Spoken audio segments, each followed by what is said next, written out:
Good morning, YouTube. I am sat in a Panera.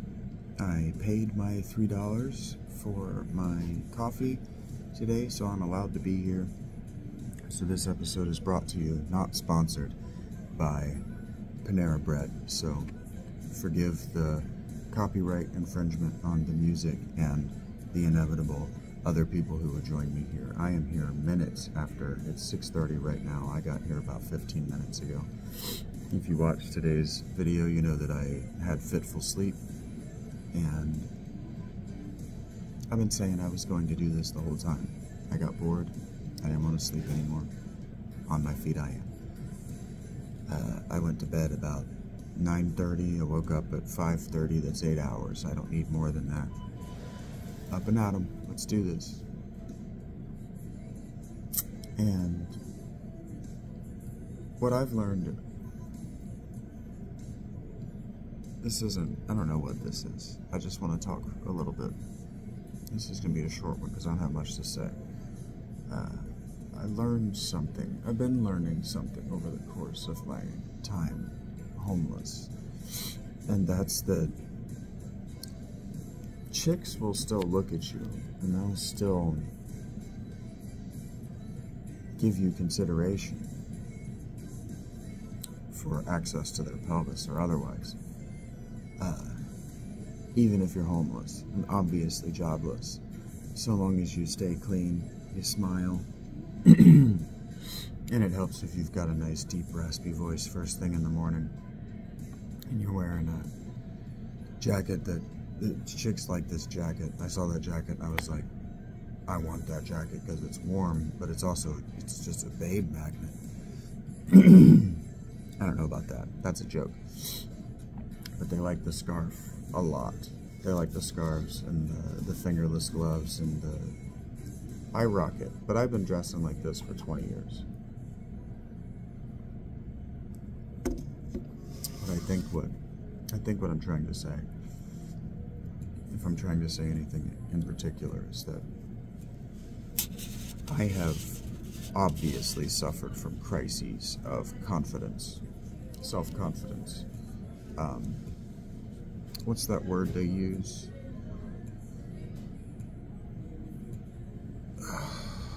They used to want children to have. I never inculcated it.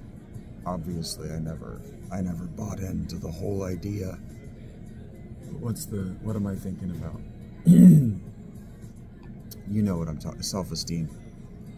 I was about to say, think about what other people would know, not what can. That's how I got that mnemonic. So self-esteem. I just have very low self-esteem, and it's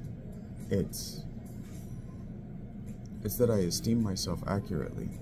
Because I know my accomplishments and I know my deeds, I know my net worth, I know how other people evaluate me, and so I just esteem myself. I esteem myself accurately. I'm homeless, I'm at best moderately attractive, I'm tall, and I look like I weigh 100 pounds more than what I do because I'm wearing XXX sweaters. This is definitely a XXX. This might only be an X. Men's sizes run bigger once they get to X. Once they get to large, really. But the beard works for me. I mean, this length of beard has always worked for me. Chicks have always dug this. But that's what I'm thinking about, is I go, oh, well, chicks like when I do blank. Girls like when I do blank. And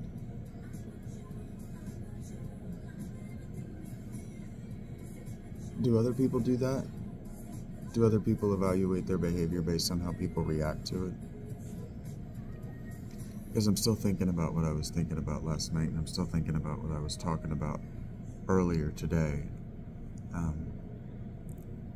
I'm realizing that I'm the devil's advocate, and the devil is adulting.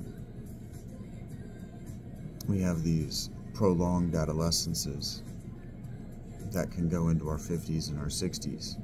Like I was trying to explain to this kid why I don't work out and why I'm not really very active. He wanted to know an adult who works out because he wanted to self-motivate that this is something that adults do. And I explained that my knee and my pelvis are shattered and that I'm starting to get old. And the woman ahead of me goes, "Hey man, you're not getting old yet." I said, "Hey, I'm 37 and my body is wrecked from working manual labor. 100 years ago, I'm old. I'm old now. I'm useless to civilization. You're useless to civilization after 35. Look what is happening to Aaron Rodgers." But she goes, "Well, I'm 58 and I'm not old yet." And I'm like, "Well, that's fine. It's not a competition." That's what I said. I wagged my finger at her like this and I said, "It's not a competition. Old is relative and my body is wearing down. And sure, I look visually about 25. And I'm not proud of that. I've always hated it. I used to threaten, during COVID especially, I threatened to put gray to get some Just for Men. Streak my hair in the temples with gray. Because my temples are going gray. They're just not going gray as fast as I want them to. My beard is going gray too. I'm sure well, my soul patch, there we go. My soul patch has got gray. I'm what do they call it in dogs? I have all kinds of I have several different textures of hair, just genetic variants of facial hair competing all at once. And so I have reds and blondes and they grow in different directions. My hair follicles, though, they actually grow like this on this side. That's why the alopecia acts up. And it's even trying to clear up, but that is alopecia. You can know because they're tiny little white hairs inside it. But that's what alopecia looks like in a man's beard. It looks like these big circular, perfectly bald spots. This'll never grow. I mean, you can see there are no little white hairs in it. It'll just never grow hair. It's different. I don't know, I'm thinking about whether it's even a good idea to modify our behavior based on how people react to us, and I'm really wondering whether it's ever been a good idea to esteem ourselves based on how people react to us.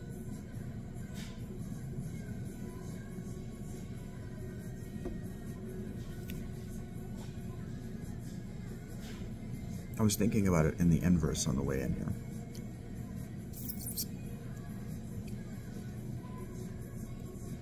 I've spent a lot of time around women. I think that should be obvious. I worked retail, I worked service. And as a sensible and pragmatic, probably autistic youth, I figured that spending a bunch of time with dudes wasn't going to get me laid. It doesn't. Actually, it might. Who knows? I don't know. I haven't ever spent a lot of time around dudes. This time that I've spent talking to Madge is really the most time in the last 4 months, but really the last 4 weeks. Streaming with him and talking to him so much. As the only person I talk to in the day. Is the most dude time I've ever spent, and I don't know that he would even consider himself a dude. I just never spent much time around dudes. And then when you're married, I was married for a while.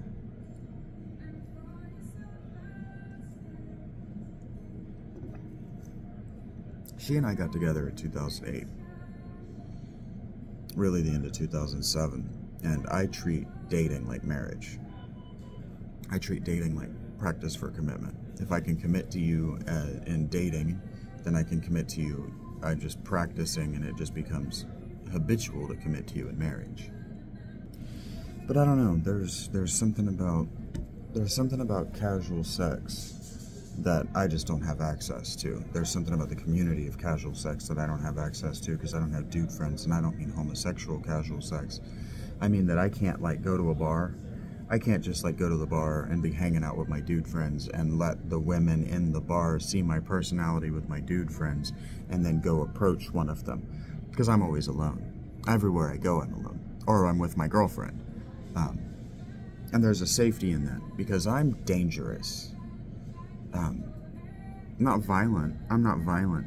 But the things I think about and the things I talk about, if I were to just start talking to them with a random person, you don't know who you're gonna ego murder by accident. You don't know who you're gonna awaken, and then they're never going to have a relationship with you. They're never going to see you again. And so I just avoided all that. For me, it was about finding a partner, making a family.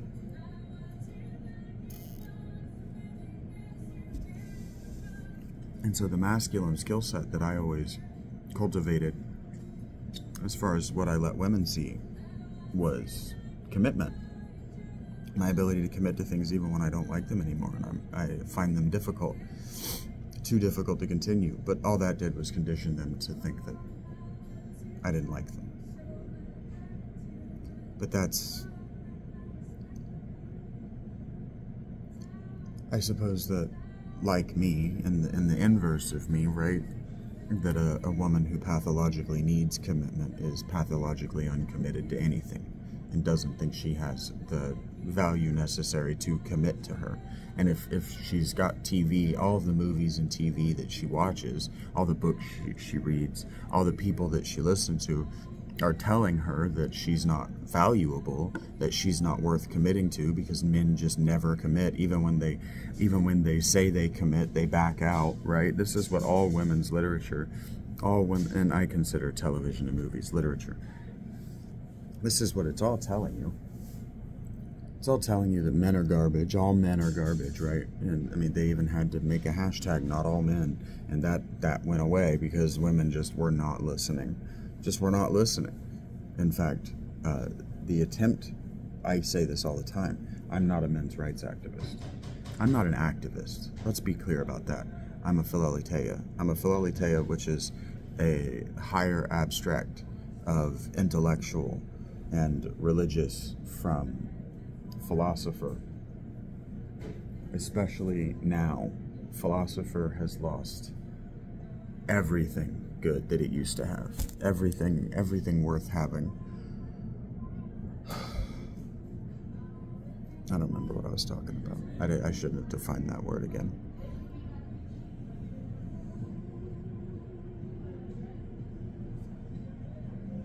I had a nightmare about a girl. And so now I'm thinking about girls. I'm thinking about whether it's even a good idea to want to pursue a woman. Because it doesn't make a lot of sense, does it? But I am lonely. I don't really know what to do with that. Because I'm usually lonely, but I'm not usually around other people.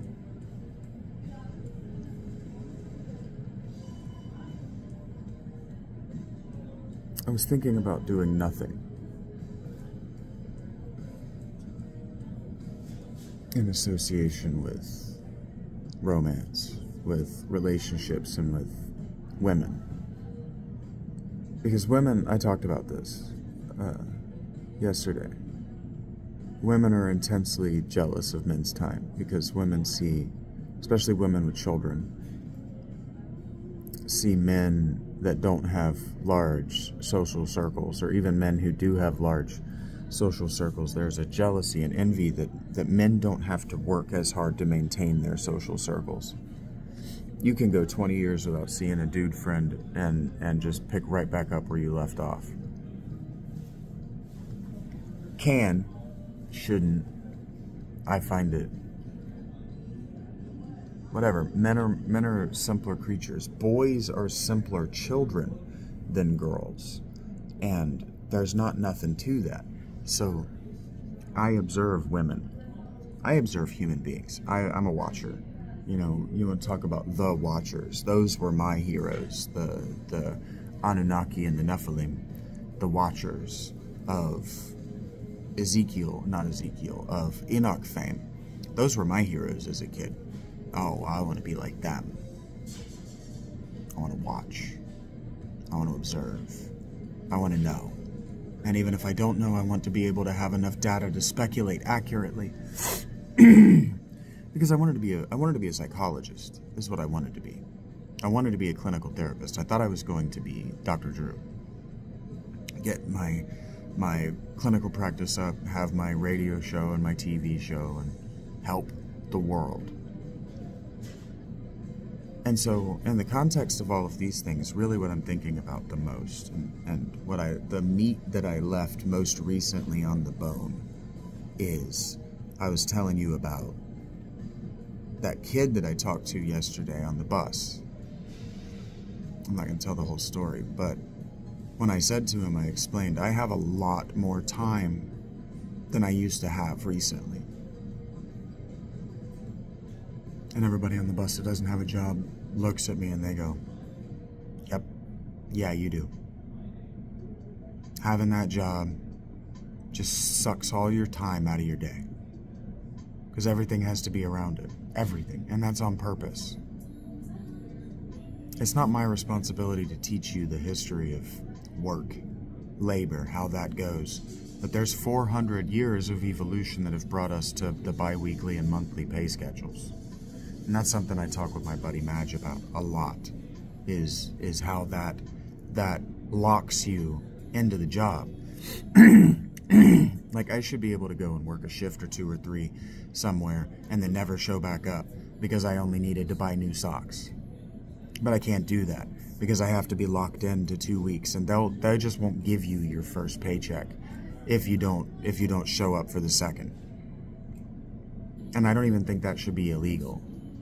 That's just how it goes. It's too much work to cut you a check for $15 after tax. It's just too much. It's too much labor on payroll. We pay somebody to do this, and oh, they lost it. Sorry.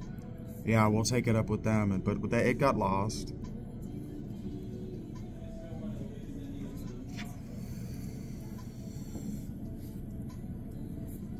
But that also does do what I talked about yesterday, is it does condition people to treat you like you're just going to disappear and be forgotten until you've been there a month. And then you're just grandfathered in, and what they learned about you in that time is all they know about you. And anything more they learn is on you. Yeah, it becomes there's this constant pressure to come out of your shell, or to flower, right? To bud like a flower, and to flower like a flower. And I got this clinging phlegm in my throat that I just cannot shake loose.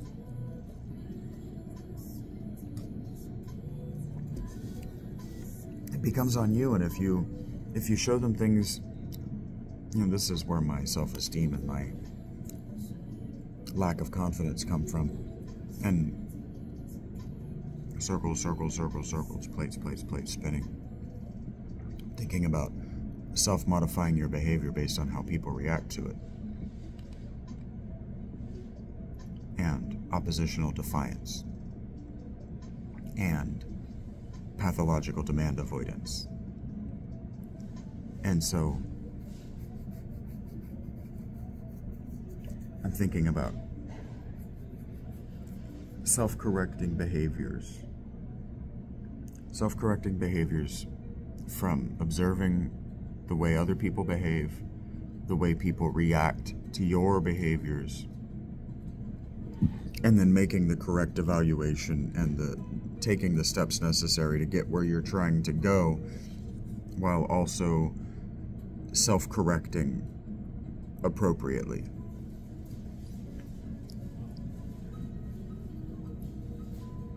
And I don't have 7 steps to get you from here to there. I think when I explained to this kid, the reaction was not the reaction I anticipated. And I did a whole podcast on how other reactions were just not what I anticipated. I anticipated a broad rejection and denial and negative pushback on everything I said to this kid. Because I'm my age, and he was his age. And talking to a person that young, especially with their guardian there, trying to inspire them to greatness is something that we discourage now. Because sex.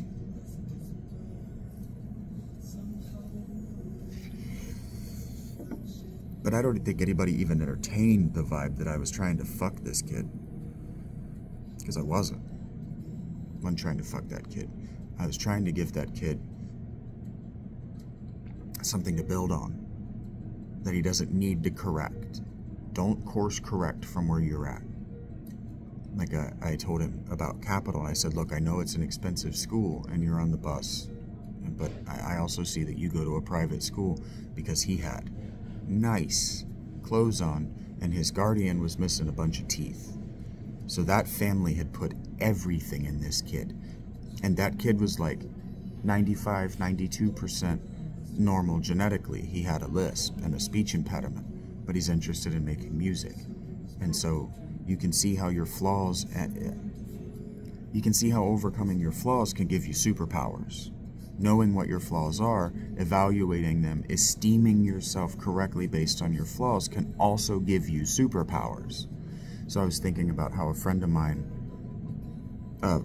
says routinely stupid things to me. Routinely stupid and hurtful things that he doesn't know aren't the positive encouragement that he thinks they are. And I was thinking about how if I really wanted to hurt his feelings, what I would say is, well, you say those things because you don't know me.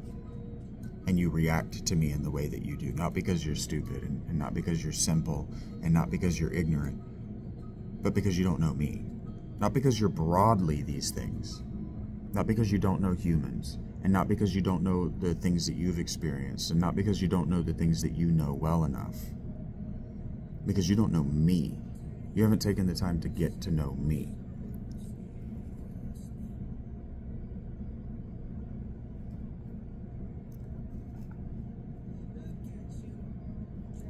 And there's an amount of that. I know I shouldn't do this. I know. I'm used to being alone, and I'm not a politician. And this isn't an accusatory finger jab. I see things that aren't there, and I'm trying to keep them in order. And this is how we engage now. We drag things around with their fingers. And this is how actually now, this is exactly what it looks like when I'm editing these videos for you. So I'm sorry, but I'm not sorry. I'm not going to stop. So what I'm saying is I'm asking for forgiveness for a behavior that I'm not going to correct. No matter how many people are like, I fucking hate it when you jab that finger in my face. Fucking stop. Sorry. Just like I was watching. I've become a Chris Brockman fan over the years of watching Rich Eisen. And really, I tune in for Rich Eisen, for Chris Brockman, and for Mike Del Tufo. Those are what I watch for. I'm different than you are. I am. I like to know what Mike laughs at, because Mike is their audio engineer and their producer, their drop guy. He does the sound drops. And so I like to know what makes him laugh and what he's listening to, because he creatively adds to the show with his sound drops and by laughing. So if you watch I really, really like their Overreaction podcast, where it's just Rich and Chris Brockman. I've become a huge fan of Chris Brockman. Hey, if you know him, tell him that he looks amazing with a mustache. He's got to wear it.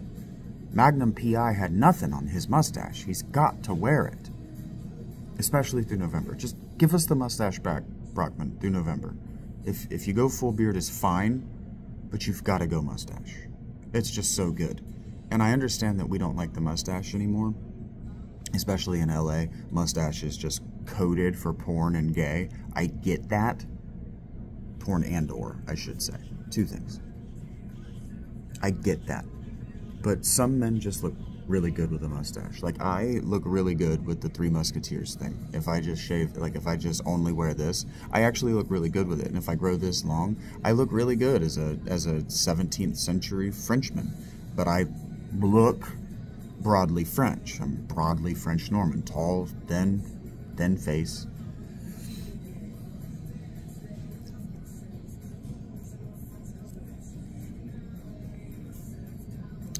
facial hair that I'm describing was, I'm saying French Musketeer, but it was Spanish nobles who wore it first and wore it best. And I love Spain. I love Spain. I've never been there, but I'm in love with Spain. And 4 years of Castellano Spanish. We did not do South American Spanish in my Spanish class. She was Castellano. She was her ancestry was Iberian. Yeah, her people were from Spain. She was not Mexican. She was not South American, Latin American. She was Spanish. And in fact, she celebrated her retirement by going to Spain, not South America. And so she put in me an adoration for Spain and the Iberian Peninsula that I don't think people outside Spain have. I really don't. I don't see it anywhere. Europeans denigrate Spain, and it's funny, they denigrate Spain for this, and you know, maybe this is it. Maybe I relate to Spain, and maybe what I'm thinking about is how Spain and I are similar, and that the rest of Europe denigrates Spain for like the siesta, the midday break, right? Or for maintaining, even in their big cities, the small town vibe of at 6 p.m. everything stops and everybody hangs out. Everything stops. Everybody just spends time with their communities until dark. Children are safe. And it's funny because I'm thinking about young people developing personalities and developing culture in opposition. And if you look, porn is great for social commentary. You don't have to watch the sex. Just watch how they get to it. Watch how they behave before, and what clearly turns the women on before the porn begins. And you get reality captured in a way that's not imitating life. It's intentionally trying to capture life, not just even in a way that reality TV can't. Reality TV is definitely imitating porn, not the other way around. I shouldn't talk about porn so much on YouTube, but drive me to my Patreon. Make me put these videos on my Patreon. Make me put this stuff behind a paywall. And when I say make, I mean subscribe so much and demand it in the comments and in my DMs on Patreon. You can DM me in Patreon. I don't know if people know that. Not only can you DM me, but there's a fully functional chat situation that's almost exactly like Twitter. Almost identical to Twitter. Better, superior to Twitter, in fact. It's got a great little forum setup called Community. Just click that Community tab and it's pretty great. I mean that. As a person who grew up observing forums to try to learn what people are like. Sometimes I'll just ask a question that I want the answer to, and then I'll go to Reddit for what other people have said, and I'll doom scroll the comments about what other people have said about it, so I can just get that. I can just get a huge number of people's experiences. It's called multiple attestation, and I'm addicted to multiple attestation. Just as many people as that agree as possible. But this is why comments and reviews have become bullshit, because you can just pay somebody to lie, and then so researching whether a product is quality on, for instance, Amazon is almost impossible. It's really hard to tell who the real people are, and then you almost have to that's why there are like people who actually are like entitled with being a good and accurate reviewer, because they've gotten so many this was a useful review comments or whatever.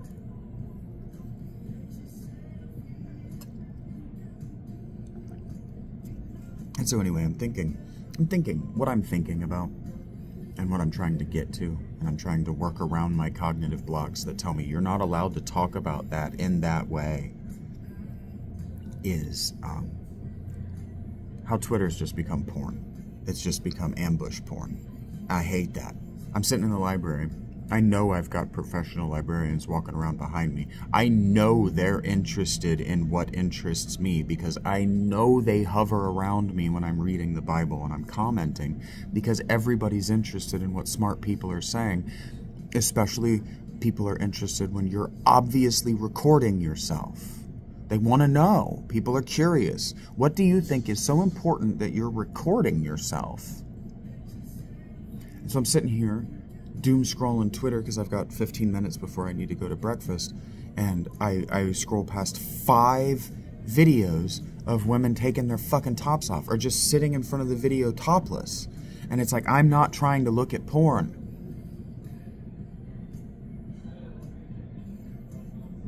And so anyway, if you watch those videos and you know how to read facial expressions because you're not a fucking retard, seriously?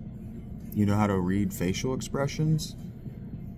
And you watch these women's facial expressions, there's none of the allure or the tease or the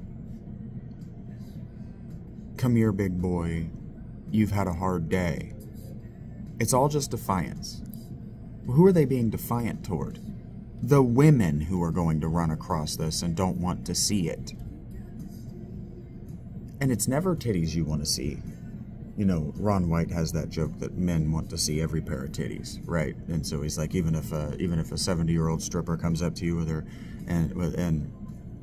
tits down to her knees, and she's like, "Hey, you want to see my titties?" The answer is, "Yup." All right, roll them up, right? That joke, and he's right. You'll look, but you'll be like, that ruins me for titties forever. Why did I do that? And so they're never titties you want to see. They're almost always fat girls. Or if they're not fat girls, they're ugly girls. And if they're not ugly girls, the titties have just been, they have not been well managed because the girl doesn't work out. She doesn't maintain her pecs and her shoulders. Her skin is saggy because she doesn't eat well. Just not the titties you want to be rewarded with. You understand what I'm saying? The reason they have to ambush you with their titties is because you wouldn't look at them and go, "Yeah, I'd pay you $15 to pop a titty out."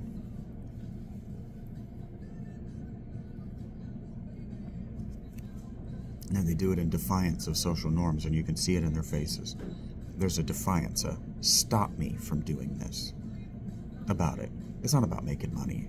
It's not even about being artistic. It's about making a social statement that I'm going to attack you with my nipples. I find it offensive. I don't just find it offensive. I find it objectionable. I find it disgusting. And I find it hugely problematic. It's a behavior that needs to end. Because just imagine if men did that. Just imagine if your wall, ladies, just imagine if your wall was a bunch of ambushed dick pics. And not good dick. Not good dick. We're not talking like the BBC that you search for. We're not talking about Mandingo Dog. We're talking about ugly, bent, shriveled, 3/4 erect dick. That's just not good and short and thin. Who wants that? Or just like a long, snaky, thin dick. And you're just bombarded with this at all times. And then told that you need to pay money for it now. Just imagine if that's what your life was like.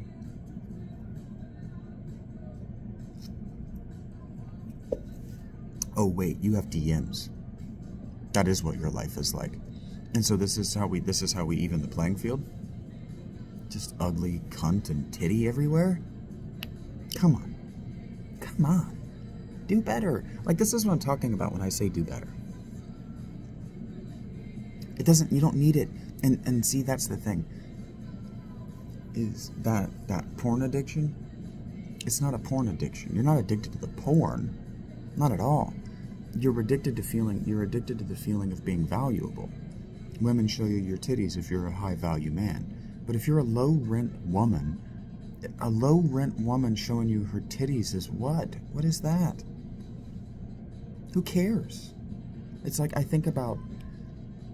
sound so terrible, and I know that, but this is a recurring theme in my life. Low-rent women acting like this toward me and weaponizing it as they end their behavior. So I remember, look, I've been raped by women, not sexually assaulted, not the ground has been crawled. I have been raped by women. I said no, and they said, do it anyway, and I said, well, I guess I have to. That has happened to me as an adult.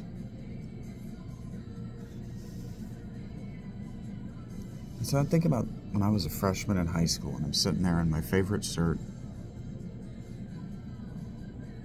I don't even remember the context of why we did this, but we used to have to sit in the gym. And I'm sitting there alone, and not everybody is in there. It might have been like after lunch. I don't remember what the context was, because we were only in that school building for the first semester, first quarter that I was in high school, and then we were in a different building, and that particular thing didn't happen. So what it might have been is that they had lunch set up in blocks where half of us eating were in the lunchroom and the other half were in the gym, whatever. And so I'm sitting there in the stands. I don't remember the context and why I was there, but it was normal to be there. And there were a bunch of low-rent junior girls. I'm a freshman. Low-rent junior girls. And now I say low-rent, I do mean white trash. They were just white trash. And you're not allowed to say that. You're not even allowed to say that phrase on Twitter anymore. You will be banned. They will delete the post and they will ban you for the term white trash. That word has become the N-bomb. That idiom has become the N-bomb for white people. White people have gone completely overboard on this. Anyway, so these girls are white trash. Just not even rednecks, not hillbillies, just garbage. They're just garbage people. Like you think about the squidbillies, like that. Just trash girls. And I knew it, and they knew it, is the thing. And so I'm sitting there minding my own business, freshman, new to school. I feel like this, well, it was the first quarter I was there, so it was the first few months I was at this school, in this town. And I'm reading a book or whatever, minding my own business, and they start shouting at me from behind me to get my attention. And so I turn around like you do, because they're shouting at me, and I have an unshakable determination to give people a chance, even though I know what's going to happen. And I knew that they were going to harass me. They were going to say something unkind that I didn't want to hear. But I turn around and they go, hey, do you want us to suck your dick? And I was just like, no. Which is probably not what you were supposed to say, but it's like, what does it say about me if I do? If I look at them and I go, ooh, I'd like them to blow me, what does that say about me? Well, it says that I'm a low-rent person, or at least it says that I like to crash in low-rent condos. Have you ever noticed that Condoleezza Rice's name actually is Condoleezza? She must have grown up in some real poverty. Her or her mom grew up in, like, real poverty, if you name your child Condoleezza, because what you want is for her to grow up to have the wealth necessary to lease a condo. Yeesh. Yeesh. We don't want to be that honest in our names. We know that, right? Being that honest in how we name our children is low rent. We know that, right? And so what we don't want to do, maybe this is growing up in the kind of poverty that I did.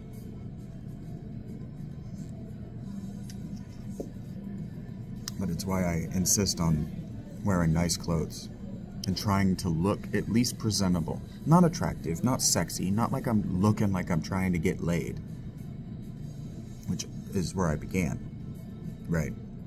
With girls are reacting, females react positively to me in general. But it's because I give off, oh, he's batshit crazy, but harmless vibes. And the thing is, I'm harmless, but I'm extremely dangerous. And I think that women better than men understand that a man who gives off harmless vibes isn't. I think women are smart enough to know the difference. Girls, young girls, I thought this, and I'm going to say it. I think if women of the ages 26 to death just spent some time, literally every single day, but if they just spent the time to remember what they were like before they turned 25, the world would be a better place.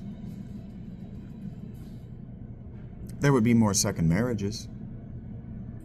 People would get divorced at the same rate, maybe even at a higher rate, if women remembered what they were like when they were innocent and when they were willing to be nice. But here's why they're not like that. I started to tell you. Women, mothers, love their sons. They love having boys. They love being mothers to boys. Universally, women do not like being mothers to daughters. Hate it. And so would you, if you were a man. Think about it. You're a housewife. You don't even have to be a housewife. Let's just say that your husband loves you enough and loves the baby enough to give you those 2 years, the first 2 years. This is why women become moms professionally, because they spit kids out every 2 years. And here's maybe even every 4. 4 is preferable now that you've got kindergarten. But spitting kids out every 2 years, the reason you do that is because by 3, they're old enough to help. And so you just keep 3-year-olds helping you. And that's actually a good, that works, actually. It prepares all of the children that are born, except for the last one. It prepares all of them to be parents. It's great. It's great practice. But you do start to get this log jam in your life where you've got an 8, a 6, 4-year-old. Well, the 8-year-old's got shit they're doing. The 6-year-old has got shit they're doing. The 4-year-old is going to have shit they're doing. And then you've got this toddler. And my point is that you end up spending a lot of time with a child until they're 5 years old. Now you've got school, so you ship those motherfuckers off to work and you're done with them. But that's a bourgeoisie elite practice. We did that because it works for elite families. Get the children out of the house and they don't have the same pathologies. This is why the kids that grew up rich from boarding schools are healthier than the kids who actually grew up in the home. This is why kids who grew up and went to boarding schools or went to like Catholic school, like a school where they were away from the family, that's why they grow up more normal and more socially normalized than even middle-class people who went to the same quality education but stayed in the home. It's good to get your kids out of the house as quick as possible.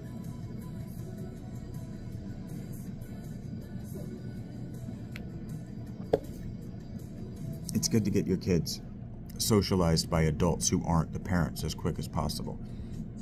The problem becomes exactly the situation that we're in now, is you got to be careful which adults you're socializing them with, because if you're socializing them with perverts, you're just powerless to stop them from perverting your children.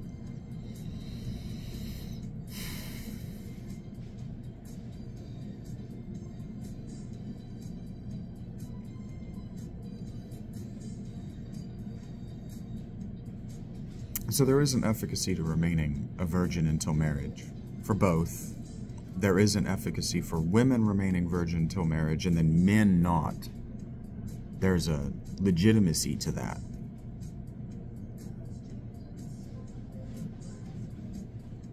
But there's also an illegitimacy to it. There's a very serious downside. If your husband only knows how to sleep with whores, all he knows how to do is hump and run. But if he's a virgin, he doesn't even know how to hump. And that is something that has to be learned. This is why the eugenics cults did what they did. They taught men how to hump, because women had spent 10,000 years annoyed by how quickly the procreative act ended, and having to find satisfaction among themselves. Watch Ricky Lake. I'm not saying anything that's verboten. I mean, it might be verboten, but I'm not saying anything that's a secret. Public secret, maybe. A well-kept secret, maybe. But men aren't insecure about not being able to get you off. That's something that like, you brag, like as a male, you brag it to your dude friends, and they're like, shit, I got to play 30 minutes of video games while you were sitting there jackhammering her off. I got to do other shit. I got to manage my time so much better than you did. And that's real. Like, I think about the Chris Rock. Chris Rock had a bit that was just absolutely fantastic, and it's actually really funny to say to women, without letting them know that you're referencing Chris Rock. It's actually really funny to say. He calls sex a race. He's like, I got shit to do. He's like, it's either me or you, and if I get off first, I'm done. I'm leaving. I'm gonna do something else. And if you get off first, fucking great. Good for you. Men just don't care. And there's a reason why men don't care. There's no obvious reason for the female orgasm. There's just no obvious reason that it should even happen. Ask a woman what it is and she'll give you outdated science from the 70s that was proved wrong the day it was published. There's no upsuck. That's not real. I can't count for you the number of college-educated women that have told me that's why they orgasm, is because there's an upsuck of the service. No, there's not. It doesn't create suction. But you think the inside of your body is a sperm vacuum? That's dumb. That's a really stupid thing to say. If that were true, pregnancy would be a lot easier, and we would know that. We would have figured that out a hell of a long time ago. If somebody would have got caught in it. Somebody would have been long and skinny enough to, oh no! In the upsuck.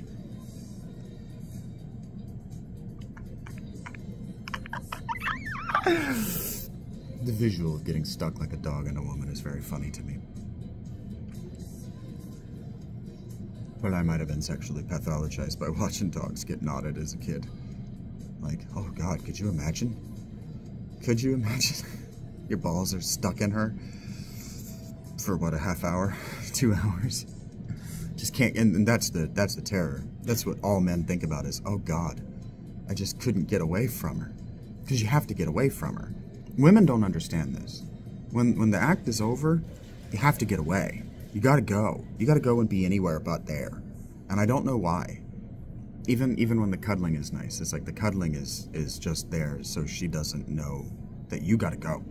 You gotta get the fuck away. Even if you like her, even if you love her, even if she's the only thing you've ever wanted in your whole life. I don't know what that's about.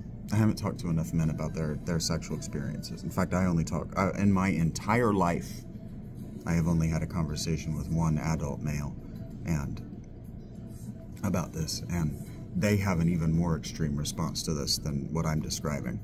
They don't even like they don't like to initiate because they don't like the after that much.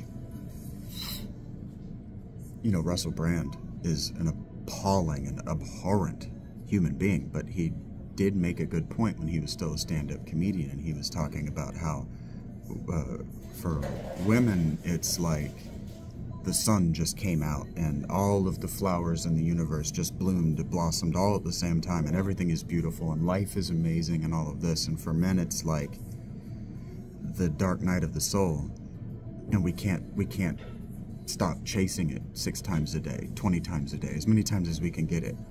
And you can still see it in Russell Brand's behavior. I think that's why I don't take him seriously, is I watched his stand-up. I watched it multiple times because I wanted to understand that person. And then I paid close attention to his marriage to Katy Perry because I wanted to be a guy like him. Maybe not him, maybe not the sex stuff, maybe not the drugs, but I wanted to. Don't I obviously want to be on stage talking about things that matter? And comedians get to do that. They don't take the opportunity, but they get to do it. It's hard to be funny. It's hard to be funny about this stuff. That's why I don't really try. When I find myself being funny, it's because I'm traumatized. And that's what comedy is. That's where comedy comes from. That's why comedians always say they're the most fucked up people alive. You have to be in order to say the things they're saying, in order to think them. But to say them? And then to write them down and to work on them. That's the thing you don't really understand, is the practice. Go on Twitter and watch people workshop. Watch these amateur comedians. Watch them workshop. They're not funny. They're just not funny. They're just trying to say rude things.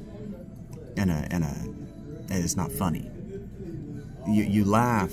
Like, so much of what amateur and young comedians don't understand is that there's a 3-drink limit at comedy clubs for a reason. Most of your laughs as a stand-up are because they're drunk. They're not even laughing at you, they're just laughing at the beat.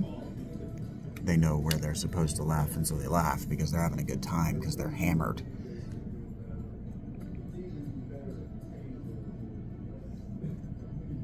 But that's the same kind of defiance as showing off your tits. Showing off your ass is the same kind of defiance as showing your tits. I know that. When I was in the mental hospital, they were supposed to bring me, when I was in, I call it lockup, because I was basically locked up and I was absolutely mistreated. They were supposed to bring me clothing, pants, a shirt, and they just never did. And they were supposed to clean the clothes that I came in with and bring those back, and they just never did. And I complained about it twice, and they just never fixed it. So I just walked around in my apron, which means my naked ass was hanging out the back, and they just got to look at that until they brought me my clothes. And that is an act of defiance. It's a refusal to cover up their mistakes, for their mistakes. It's not even mistakes, for their evil, their negligence. Negligence is a word that has been in my head a lot. Negligible, negligence. It's a good word.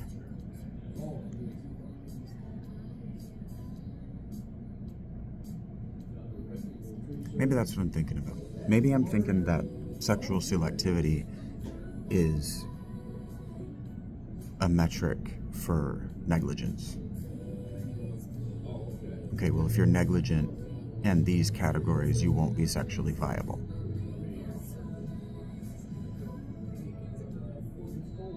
And then I get confused because I look around and I say, well, they're negligent. They're negligible people. And I think ultimately that's what women really want. I don't think the hypergamy that you see on the internet is real. I don't think most people are really like that. I think people just want someone nice. I think they just want someone nice they're compatible with. I think girls just want somebody who cares, who's going to pretend like they care. But I also know that's not true, because that's not what girls have. You see it all the time.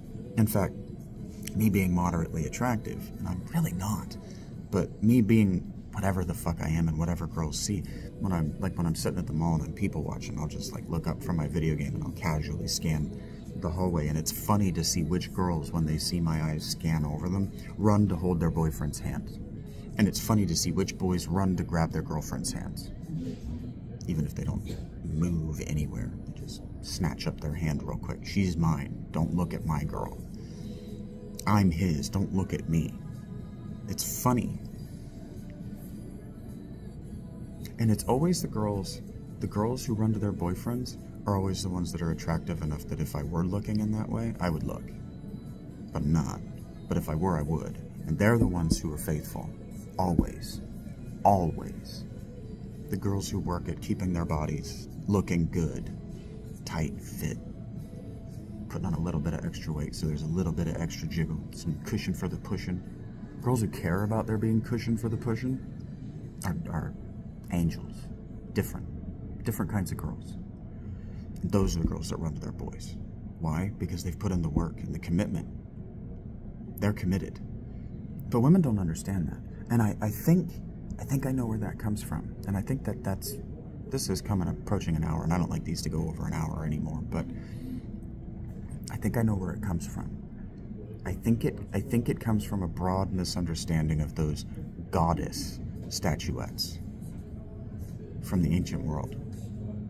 I pushed back on this on Twitter, and I blew some minds. Not just blew some minds, I endangered some worldviews by suggesting that they weren't goddess effigies, but they were actually representative of a woman that a man actually loved. Why would you go to all that work for an abstraction when the gods were imageless at that time? That's what nobody understands. Everybody forgets that. The making images of the gods, that only happened with the Greeks and the Egyptians. Way late in time. Way late in time. Not the Greeks, the Babylonians, the Sumerians and Egyptians, but way late relative to those statuettes. And if you really look at those statuettes, a lot of them are missing formed heads.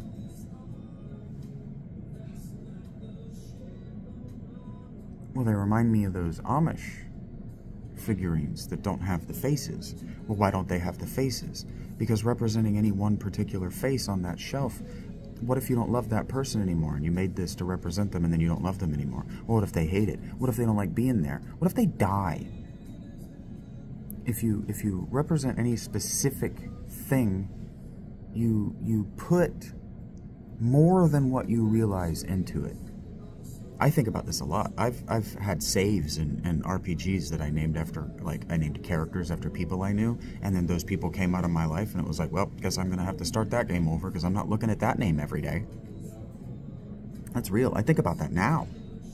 When I'm playing these games, I'm like, do I want to rename these characters? It's like I hate Maria's name because I always want to pronounce it Mariah, and that's not how you pronounce. That's not how you spell Mariah. And I was in Final Fantasy II. I just don't like her name, and I don't like Guy's name. His name is Guy, but it's spelled Guy. But in French, that's pronounced Guy, and so his name is Guy.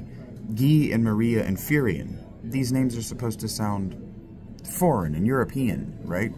Well, Guy and Maria are. Maria's pretty Spanish, pretty Latin, pretty Hebrew, and Guy's French, and Furion sounds Latin-y about fire, and so the point is, I didn't rename them because I didn't want to accidentally name them people that I don't like anymore, or people who I'm going to be thinking about that person and sad that they're not in my life or whatever.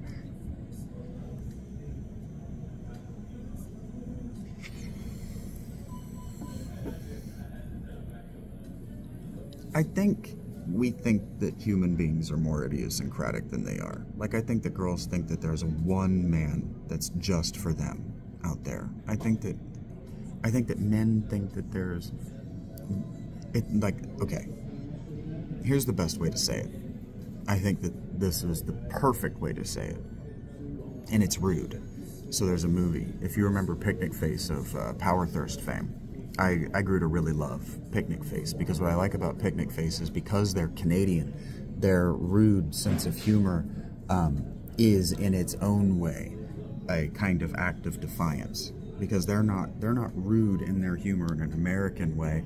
They're rude in their humor in a Canadian way, and so they're not especially rude, especially by American standards, especially by internet standards. They're not particularly rude, really.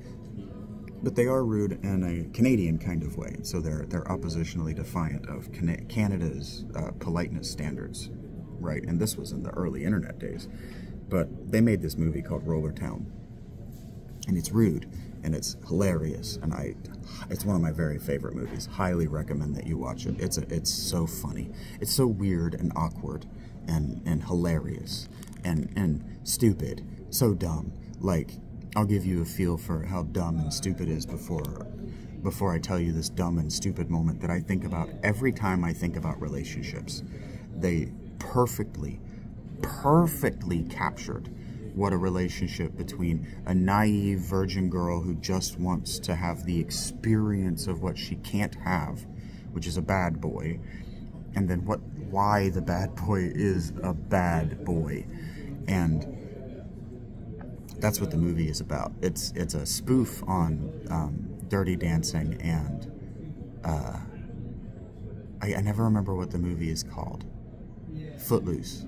Hey, I got there very quickly. That's pretty good for me. I haven't watched either of those movies. That's why Footloose doesn't live rent-free in my head. But the scene of the guy dancing in the warehouse is so fucking dumb that it needed a spoof movie to really kill it. Just kill it dead. And Roller Town does that. And so anyway, there's a scene where our female protagonist is in a dance academy. But everybody is on roller skates. And so it's the classical roller skate conservatorium. Brilliant. Stupid and funny. But what's best about it is you never... because none of them can roller skate worth a damn. Is part of the fun of the movie, seeing them not be able to roller skate worth a damn. Is the conservatorium teacher is one of my favorite of the members. She's one of my favorite members of the Picnic Face cast, but she's teaching this class, but she doesn't teach them how to dance. She's just like, I'm going to teach you guys, you ugly ducklings, how to be a swan today. And so she puts a duck, a fully adult duck, on the ground and goes, now become a swan. It's not going to become a swan. And she waits and it cracks, and it kind of like, I think it actually walks off screen, and she goes, it's not going to become a swan, is it? All right, that was class. This is just how dumb this movie is. And so the prescient part of this movie is dude becomes homeless for a while. He has to live out in this field, and he meets this homeless guy, homeless crazy dude who lives out in a field. And anyway, he gives him a piece of advice. He says, if you really like that girl, if you really care about that girl, this is how you can know. And he tells her this thing. And so at the end of the movie, when he declares his love to her, he does it in the worst way possible, and it's hilarious, but it's also true, and it speaks to what men are like. Women. Men, if you don't know this about yourselves, you need to be more honest with yourself about this thing. This specific thing. Because this is why you chose her. Not any other reason, and this is why you think about leaving her and cheating on her. This is why. It has nothing to do with everything else. All the other reasons are just rationalizations. It's this one thing. This one thing. He tells her at the end, tells whoever at the end, declares it for the world at the end of the movie. Like that crazy homeless guy told me in the woods. She's the corn cob where my dick fits. And that's what it's about. For men, it's finding a place where your dick fits. And where it's like, that's like a glove. That's what it's about. It's always been about that. It's never not been about that. We evolved for it to be about that. And women, if you want it to be something else, you're just doing it wrong. You're not going to keep him. And if you're trying to keep him, you're doing it wrong. If you're worried about some other bitch taking your man, he's already gone. He's already gone. You shouldn't have married him. You shouldn't have chosen him. And that's the other thing. Is it sexual selection? We have it backward. Women wear clothing, period. Women wear jewelry. Women do the makeup thing. All of it. Fashion, all of it. Every single bit of it is about sexual selection. But the women are not the ones choosing. Women have never been the ones choosing. Never. The men have always chosen. And then it becomes this cat and mouse game. But that's children's stuff. We understand that's children's stuff. And the reason it's children's stuff is to learn how to play the game. But the game is about learning how to evaluate whether you're the corncob, whether his dick fits. That's all it's about. That's why women went to marriages for thousands of years as virgins. And so we're back to a controversial thing I said, where I do think that it's sexually selective, and I do think that it's socially selective, and I do think it's a benefit to civilization if women in general just remain virgin for as long as possible. Because if women spent more time thinking about what they were like but when they were still virgins, they would like themselves better. If they just behaved in the way they did before their pain. Before the man who broke their heart. And maybe I'm a hypocrite.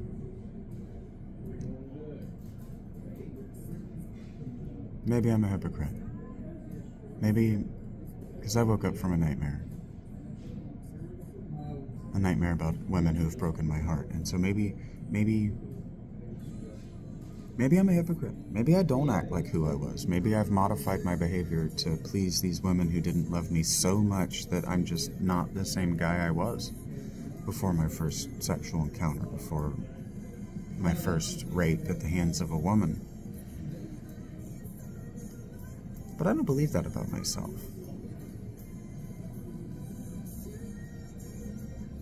Because I prefer to tell them, you just don't want to know. I would prefer that it's not there. I just prefer to not think about them. I would rather forget them. And then when they come up because there's a story, just to skip them in the story. Not leave them out, but skip as much of the story as involve them as possible. But then that puts you in a position. It puts you in a position where every memory has a bad ending. But so what? Why should that? See, I've had women who were clearly into me, not just attracted to me, but clearly into me as at least a short-term partner, somebody that they could learn how to find, like a Baxter. Watch that movie. I'm not explaining that. Who were just turned off and said it. I had one woman actually say, she says, "Are your stories end sad?" Yes. Why the fuck do you think I'm homeless? Because I have a bunch of happy stories in my past and then just this one bad thing? No. That's just not how life works.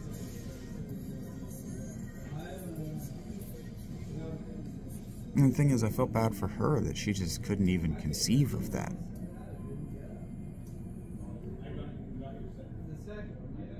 Your stories don't end happy. What are you talking about? What are we talking about? But that's self-esteem. That's confidence and lying. Not saying, well, all of my stories have a good ending. They can't. If all of your stories had a good ending, what'd that even look like? I can't even imagine it. I can't conceive of what that would look like. Not because of my life, but because, like,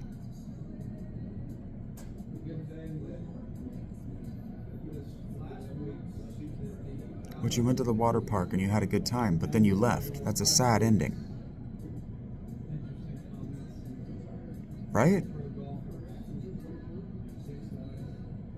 Maybe it depends on when you end the story. And so if you end the story at your last ride and you just don't think about or remember or tell, but the implicit, even if you do that, the implicit actual ending, the prologue or the epilogue, is over always, and then things went back to normal. And so it's that, right? It's the sitcom.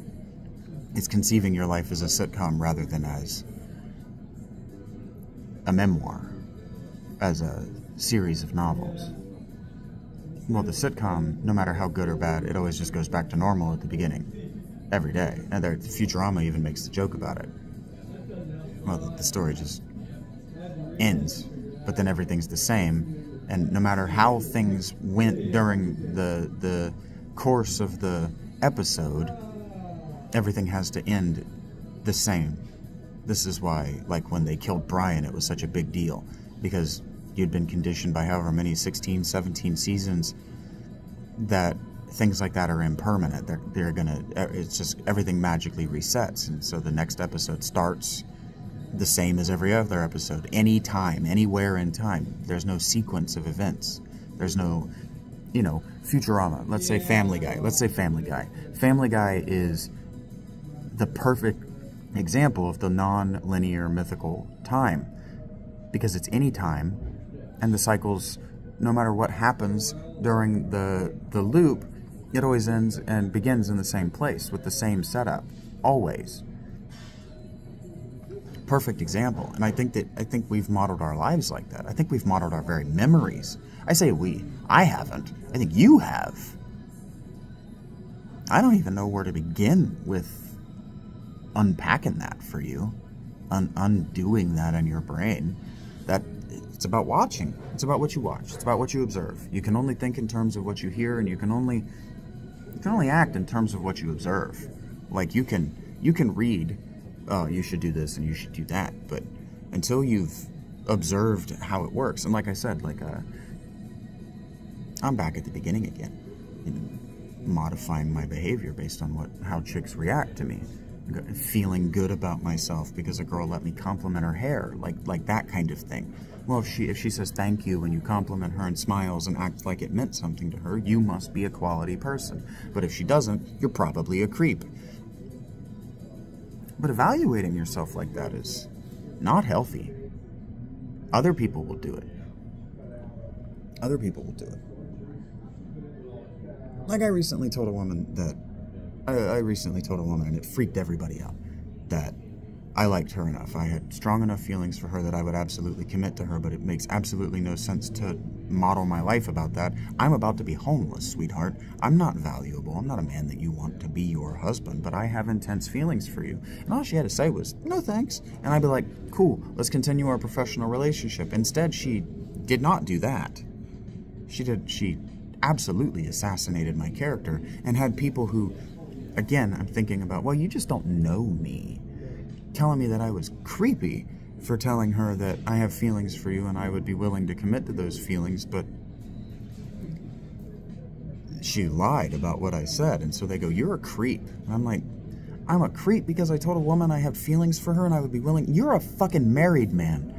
Have you never said that to your wife? Do you men never tell your wife that you're committed to them? I am committed to you, no matter what, no matter what. No, I know you don't, because they'll hear no matter what, and they'll run out and immediately cheat on you. Do you know how I know that? The woman I was having nightmares about did that to me. I'm committed to you, no matter what. You cheated on me. I said no matter what. You cheated on me with the same guy again. And told me about it. I'm committed to you no matter what. You cheated on me with another man and told me about it. I'm committed to you no matter. You cheated on me again. I'm committed. No, you cheated on me again? I'm committed. No. You went on our dream vacation without me? I'm not committed anymore. And then she made it like it was my fault. Like I had done something wrong. Because I had. I went back on my promise. I went back on my commitment. And so men just don't ever. They just never promise anything they intend to follow through on. And so what's that about, men? And let me just sit here and be a women's rights activist for a moment. And what's that about? Can we be honest? What's that about? Why do you do that? This is why I don't hang out with you. This is why I don't spend time with dudes. You're all like that. You promise things you just have absolutely no intention of following through on. Oh, yeah, I promise. I will be in your live audience. Okay, when, though? Oh, sometimes I show up. Okay, but when are you going to comment and let me know you showed up? When? When are you going to do the basics? But this is what wives are asking their husbands. When are you going to put the toilet seat down? When? You keep saying you're going to. When? That's what I want to know. When? When should I expect it? Because then I can hold you accountable for it. But if you keep all of your promises negotiable, then I can't hold you accountable. And so then I just have to cheat and I just have to cheat on you with somebody who says he's going to be accountable until he's not accountable. And then I end up run through. So what's the point? What's the point in any of this? And that's why there's a defiance in showing your titties in public where they just don't belong. Someone tell me to stop. Someone stop me is how all of us behave. Someone stop me. Someone enforce this rule. Someone do it. And then how do we react? I know how I would have reacted. I know how I'll react. Like yesterday, I start crossing the street. At green light, I've got the walk stop, and a cop rolls up into the right turn lane as I'm going up there too fast, starts to take the turn, didn't see me, and then it goes red as I'm crossing. I didn't notice because I was just bebopping along, enjoying my day. And then I can see him glaring at me, inching to push me out of the road. And it's like, I know exactly what I would have done if he had turned those lights on. I'd have told him to get fucked, and I'd end my way in jail for a jaywalk. You don't get to hold me accountable for this. Fuck you. Especially not for your own impatience and your own abuse of the law. And so, but that's how your abuse of your power. But that is how we think about people who push back on us. Do you know how I know that? I watch how Pastor Mark talks to the people in his congregation. when he pushes back and says, you're not friendly enough, you're not accepting enough, you don't greet new people, you don't this, you don't that, he has to couch it in 1% of the time you don't, and you can fix that by knocking it down to 0.075% of the time you don't, pretty easily. Just one more time a day, and you're better than you were yesterday. But he has to couch it in sometimes, when really it's all times, at all times. You're feeling this at all times. But you have to couch. You have to couch that stuff anymore. Jesus had to couch it. Whether Jesus was a real person or not, if you look at the Gospels, and then you look at the way he was quoted after the Gospels, all it does is get more and more and more and more and more couched until it means nothing. Do you understand what I mean by couched? Because I don't know that I do. What I mean is softened. I'm actually going to look up what that means, because I don't actually know what that means. Where that comes from, that idiom. Couching your bets or whatever. Hedging your bets. I don't know where either of those comes from. They're obviously from gambling language that I just don't engage in. But I feel caffeinated, and I need to get more, and I feel better. If these are about my mental health, I feel better. Better than I would feel in therapy, if I'm going to pick up where I left off last night. Because talking to a woman about what women are like, she doesn't like it. Because I know what she's thinking. She's thinking, I'd rather be blowing you than listening to you talk, but I can't because I'm married. And I love her. God, I do. But I can see it in her face. And that just... I appreciate that she's a wife who understands that would do more for a man, any man, than talk therapy. And it would. I appreciate that about her as a human being, but she's not even doing anything wrong. It's just...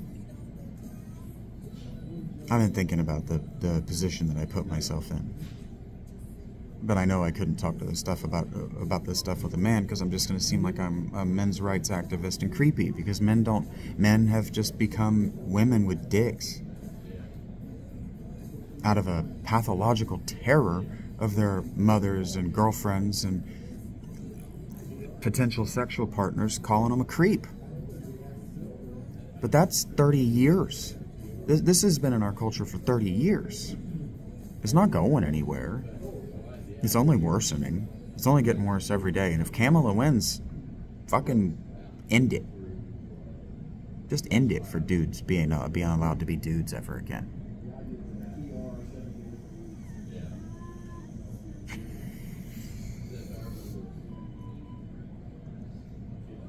But I don't even know if I know what that means.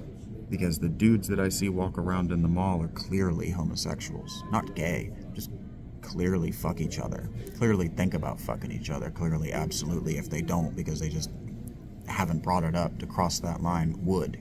And they're constantly touching each other's genitals and rear ends, pinching each other's nipples, hugging in inappropriate times and places, touching each other, just being intimate. Well, that wanting to touch, and that's a sexual selective behavior. Wanting to touch another person is wanting to fuck. We're human, and humans are animals, and we're closer to bonobos still than we've ever been to chimps. Since it wasn't Jane Austen. Is that her name? No. I don't know her name. The gorilla lady. Goodall. Jane Goodall. It's terrible. In order to get to her name, I have to think about Neebs and Conan when Thick and Duralius go to the place with the gorilla people, and she's like, you don't think, and Duralius goes, you don't think Jane Goodall was here, do you? You don't think she did the thing, do you?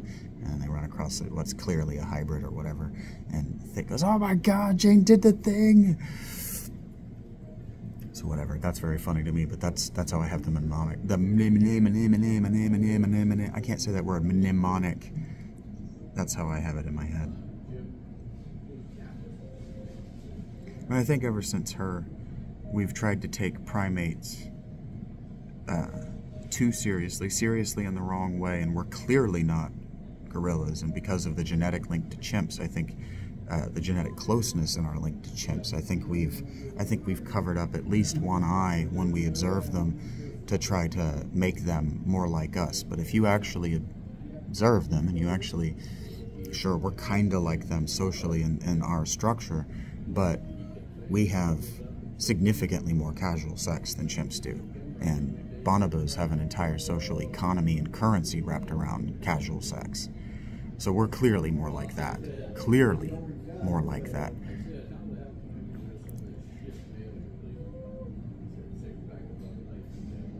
I don't know what to do with any of this. That's why this has gone so much. I thought this would just be a quick in and out, and it is absolutely not. A quick in and out, right, if you're talking about casual sex. And the thing is, the only person that benefits from casual sex is the man. Whatever the woman gets is sand. Just a castle of dry sand. I don't understand why a woman participates at all. I don't know what she gets. Because I don't know. I don't get it. I don't know why I'm thinking about. I know exactly why I'm thinking about this. I had a nightmare about a woman because I'm giving myself anxiety about overthinking whether I should pursue this woman that I may or may not have a mutual attraction with. And then what I'm doing is I'm reminding myself of my valuelessness as a person, and I'm undermining everything that I had just convinced myself of this weekend in an effort to get the approval of a woman that I don't know disapproves of the way I live my life. Because I just assumed that because I'm attracted to her, she must disapprove of me because my mother hated me.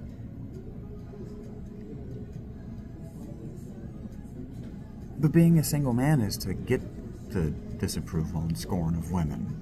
Always has been. I mean, I watch TV differently than you do, but look at the pattern of what men specifically used to talk about what marriage is like. It's like, oh, you've got a committed girlfriend and a fiance. Just say goodbye to everything you owned before the marriage. She's going to toss it all. You don't need it anymore. Now you need doilies and decorative soaps. You don't need posters of mostly naked women, beer ads, weed paraphernalia, and video games. That's why all of those things become status symbols in marriage. Oh, I got to keep my weed. Oh, hey, I got my man cave. It's sad, but it's also aspirational. Not for me. I don't aspire to it, but other men aspire to it. Because there's a happiness that comes with having the woman and being able to maintain just a little bit of the life you had when you were single. But there is a joy in being single, too.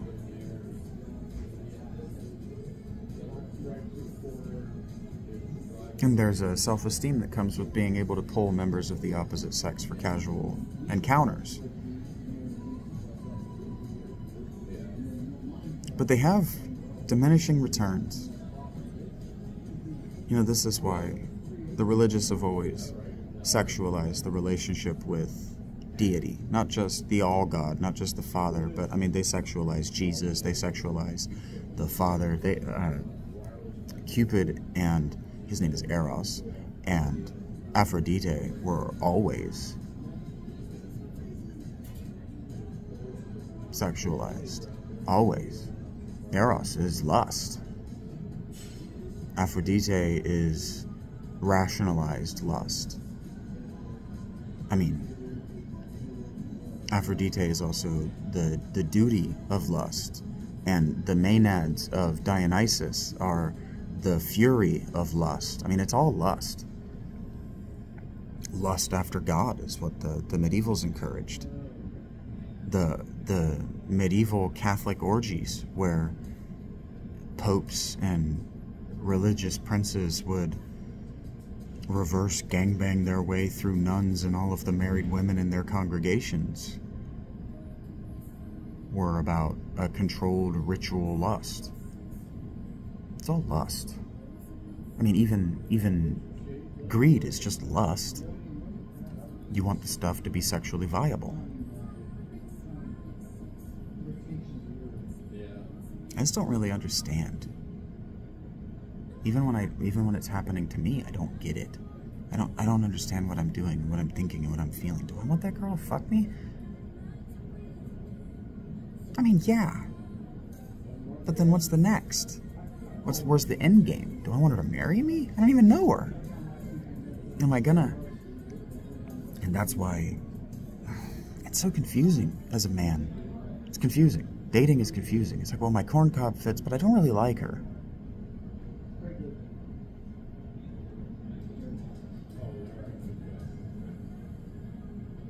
I don't really know. I really don't know. I'm thinking about, I told that kid that I have a lot of time on my hands and I try to use it to help, and I don't know if this helps. This is just information from my observation that comes with absolutely no judgment. Absolutely no. Even behavior that I think is abhorrent, I'm not judging it. I'm evaluating it, weighing it, measuring it. But I'm not making rules. I'm not then going to legislate that you can't do this. I might say, well, you can't do this and be a good person. But like I said last night, I don't think we're concerned with being good anymore. I think that people understand that, for instance, good girls don't make history, and I think we're all obsessed with being the first. I think we're all obsessed with making history in our lifetimes, not with our progeny. It used to be mothers made history by having sons that did something important. And fathers made history by having daughters that secured political marriages. But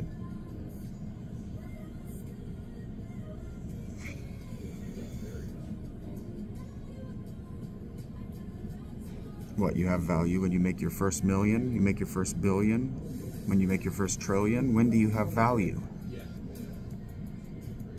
I don't remember which book I was reading of the Bible, but they brilliantly articulated that it's a hunger that just you can't satisfy. It's a bottomless void that you just can't fill. But how do we describe heartbreak? How do we describe our hedonism and our pleasure chasing? How do people who are born again describe it? How do people who are recently sober in whatever anonymous program they're in, how do they always talk about it? They talk about it as a bottomless pit, whatever it is. You fill it with whatever, and it never gets full. Well, that's lust. You can't satisfy lust. You can't slake lust. It's not a real thirst. And that's why Jesus tells that woman at the well, he says, I'll give you the water of life, which will quench your thirst permanently forever.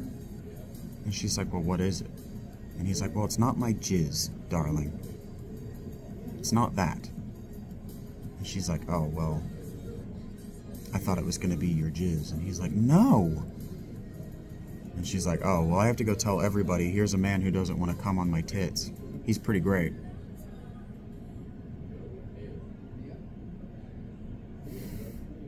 But the natural next step is for somebody to go, well, he'll probably want to come on my tits. And that's what cult always becomes. That's why Jesus had to be a virgin and die a virgin, and the mystical faiths. Because if Jesus was doing religious sex stuff to Mary or any of the women that they want to accuse him of eroticism with, the washing the feet stuff is decidedly not sexual, never was. It's a reference to Ruth, and Ruth is not doing sex. Ruth is honoring God and the intergender relationship that she has with her family guardian. They're called a guardian redeemer is what Boaz was in that story. A guardian redeemer. You don't violate that relationship with sex. He's not redeeming you. He's stepping outside the rules of hospitality to take advantage of your body because you gave it to him. In payment for what? Letting you eat? Without being raped? That's insane. That's insane. You didn't rape me. Fuck me. Is insane behavior. But that's how most girls date.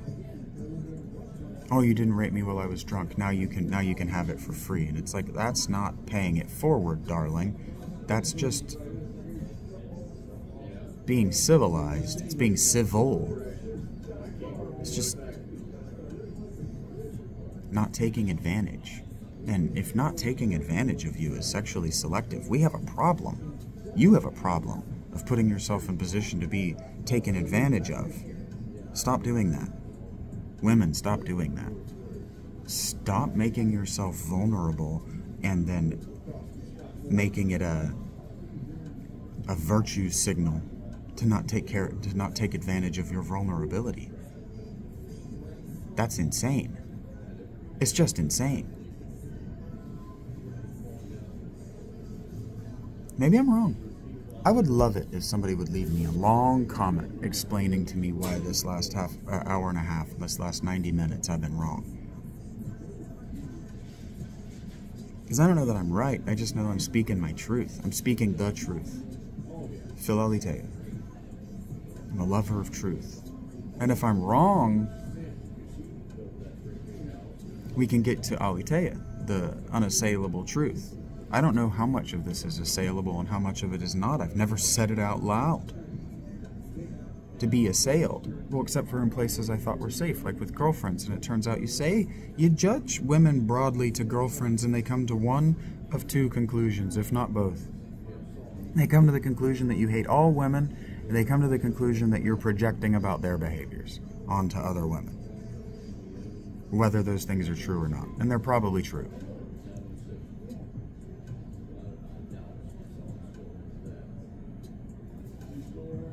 I don't know. I told that kid that I wanted to help.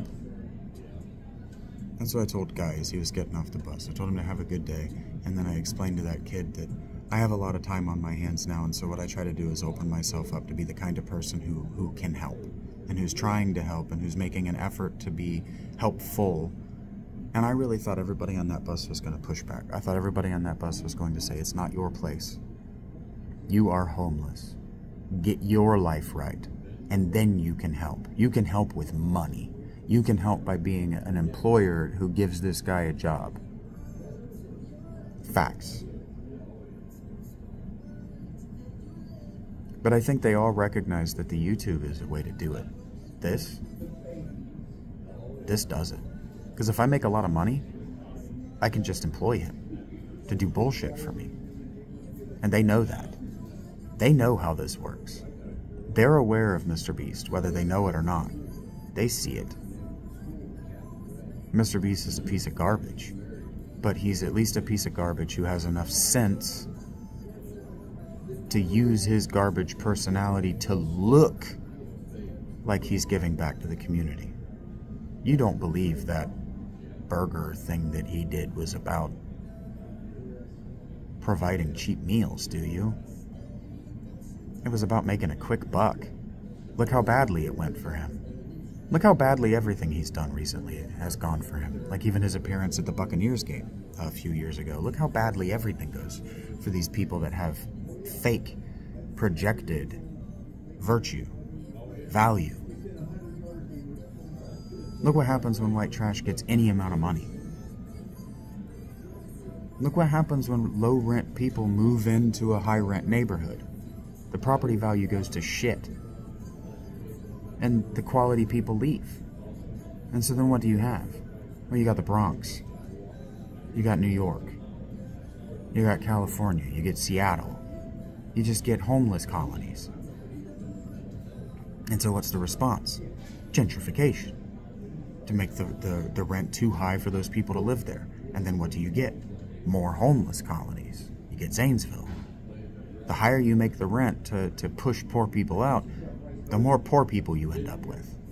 But the lower you make the rent to free poor people from having to spend all of their income on rent, the more homeless people you have because they mismanage their time and their money on addictives. So what do? I don't know. I don't have some magic answer for our governments. That's part of why I'm doing this. That's why I need my 40 days. I'm only 29. I might be 30 days in now. And so I don't have the answers. That's the point of the 40 days. Is by the end of the 40 days, you're meant to have answers. Well, I may not have answers at the end of my 40 days. I might have to do 40 and 40. I might have to do 80. I might have to do 40 years. And I'm prepared for that. I'm emotionally prepared for 40 years because a day to God is not a day. Right? They say in the text that a day for God is a thousand years, and 1,000 years is a day.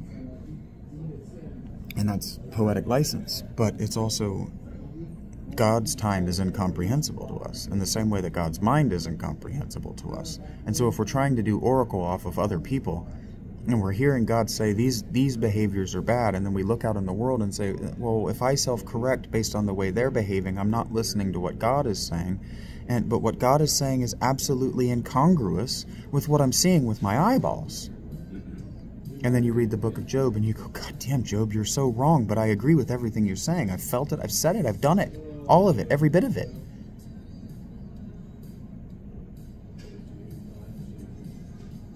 And so all that really means is that it's hard. Life is hard. Being human is hard. And the more complex we make our societies, the more difficult it gets to know what to object to. What to say, well, no. And then what to say, well, it's not for me, but it doesn't seem to be hurting you, so I'm not going to object. And then for how long? It's like I was talking with another woman, and she was talking about how she's recovering from opiate addiction because she had a back injury and her doctor put her on opiates. And it's like, well, at a certain point, your addiction is not your fault. And she looks at me like nobody had ever said that to her before. And I'm like, even if you overused that, nobody told you, I guarantee nobody told you when they gave you that pill that the first one addicts you. And she says, yeah, nobody told me that. And I said, yeah, the first opiate, the first barbiturate you take feels so fucking good, your brain is instantly hooked on that shit. And if you use it for a week consecutive, coming off it, you are going to think you're dying. Like I told you, any amount of weed withdrawal. And I'm just like, fucking put me in a grave rather than feel this nausea and pain. Our bodies are temperamental like children. Why do you think children scream when they can't have what they want? Your body still does that no matter how old you are. Hunger? It's like I'm hungry right now. I've only got a few more hours to wait. 3, and I get to eat. But hunger is a child screaming in your head. Feed me. Oh my God, I'm dying.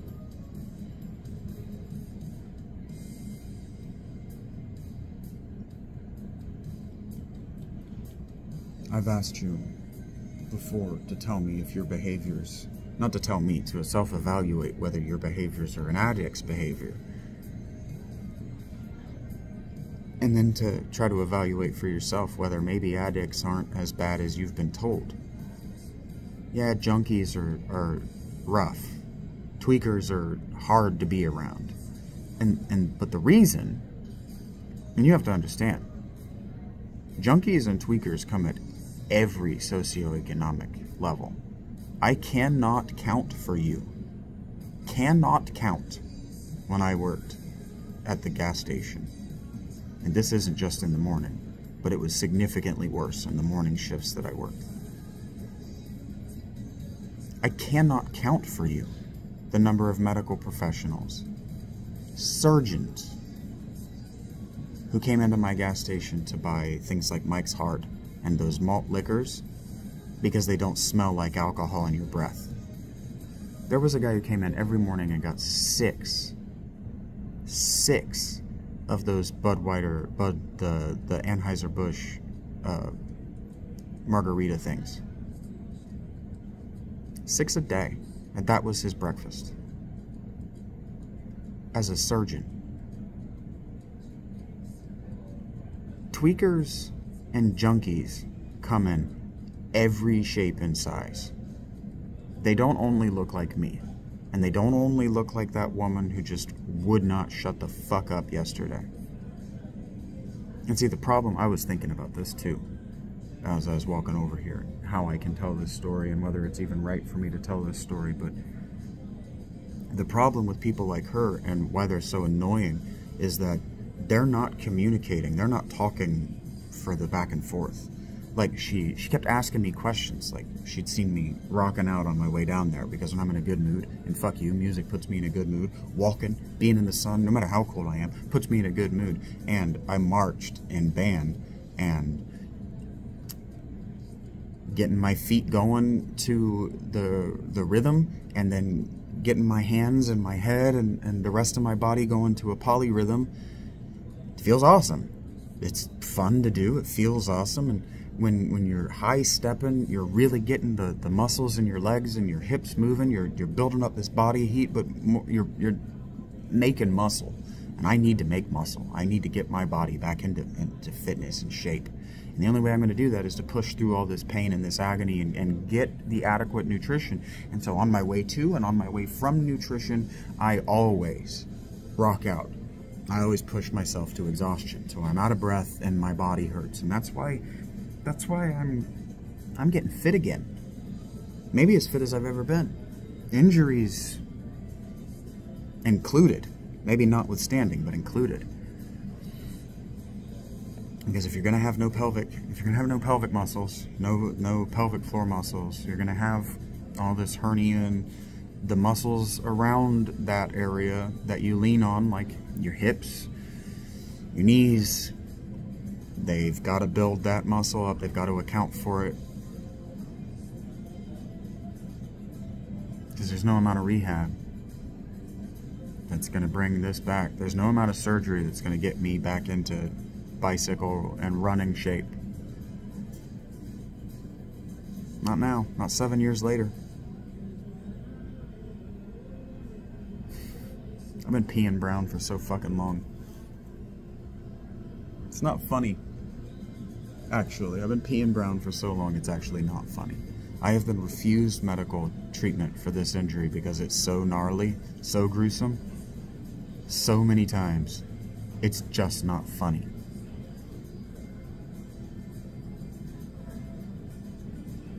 But she kept asking me questions, this junkie. She was a tweaker. Kept asking me questions, like, what are you listening to? And then I'd go to answer them, and she didn't hear the answer. She just keeps talking. What are you listening to? Well, I was listening to, I said, you're going to make fun of me, but I was listening to Creed and Metallica. And she just keeps, oh, I wouldn't make fun of you, blah, blah, blah. I like music, blah, blah, blah. Music, blah, blah, blah. I do it, blah, blah, blah, blah. And it's like, no, the fuck you do. No, the fuck you don't. You don't jam out to music. You like that I'm free enough and liberal enough with my good mood. Because what she did is she sat down and she goes, I know you're having a good day. Yeah, I'm having a fucking great day. But here's the thing. Even when I'm having a shit day, I do that. You know why? Because it makes my fucking day better. It improves my day. And so, even when I'm in a bad mood, I do the things that make me feel better. And I have to wonder why other people don't. Why do you want to be in a bad mood? Well, you act like you're in a bad mood because you're putting the onus on other people around you to make your day better. But do you know what nobody wants to do? Make your day better. Do you know what everybody wants? For the people around them to make an effort to make their day better. And you know how you can most efficiently do that? By having a good day, no matter where you are. No matter what is happening in your life. Just make it a good day. Put a smile on it and make it real. And speak through it. That's something that I learned in drive-thrus, is that there is a difference. Your voice, here, look, tell me if you can tell if I'm smiling. This is speaking without a smile. This is speaking with a smile.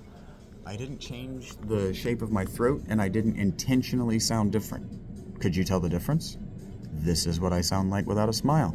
This is what I sound like with a smile. No change. I said it the exact same way. Does it sound different to you? It looks different. I can tell you looking at myself. I used to call this talking to myself without putting my face on them. And now that it's talking to the future and Shaggy Phil Alitea, I could really just title these talking to myself because I'm looking at me, not at you. Because looking at you when I watch these back is intense. This, I have an intense stare. I don't like it either. So I don't do it. I don't put myself in that position. Because I try very hard not to do things that I know I don't like. I know I don't like it. And I try not to do things that I know other people don't like. Which goes back to self-correction, right? Self-correction based on the reactions of the people around you. But just because I know they don't like it doesn't necessarily mean that it's something I shouldn't do. And that's what I've learned. That's what I've learned about being in this small town, but that's also what I learned about talking to that kid. I keep thinking about it. When I said I talk big topics, like I talk the Bible, I was expecting everybody on that bus There were about 10, 12 people. It was packed. I was the only person. Me and Guy were the only people alone because the kid was there with an adult, and all the other seats were filled with women. And women don't mind doubling up with a stranger because he's not going to put his hand. She's not going to put her hand on her leg, frankly, even by accident. I get it. Especially because women also, like, next to me and Guy, they're going to feel fat. They're going to feel big, like they spill and take up too much of the seat. Well, two women spilling and taking up too much of the seat, they're not going to be thinking about themselves. They're not going to be thinking about whether they need to make self-corrections, and then how they're not going to make self-corrections in defiance of the feeling they're feeling. Not of me, but just defiance of the feeling they're feeling. And then they're going to eat that feeling later, or drink it, or fuck it, right? And I don't understand seeking out that behavior. I do that behavior. We all do. I don't know how often I do it, but I know I do it. We're human. I just don't know much. I don't know much. That's not true. I know a lot.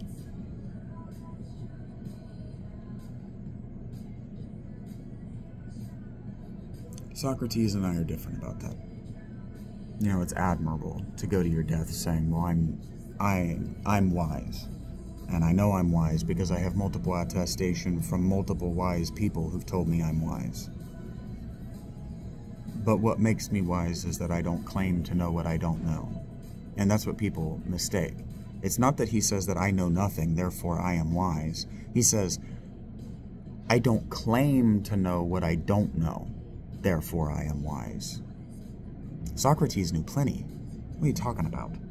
Socrates knew 2 + 2 is 4. Socrates knew that you can calculate the hypotenuse of a right triangle by adding the squared sides and then taking the square root of that sum.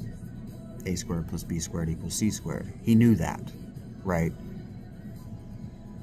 He knew that the sun rises in the east and sets in the west.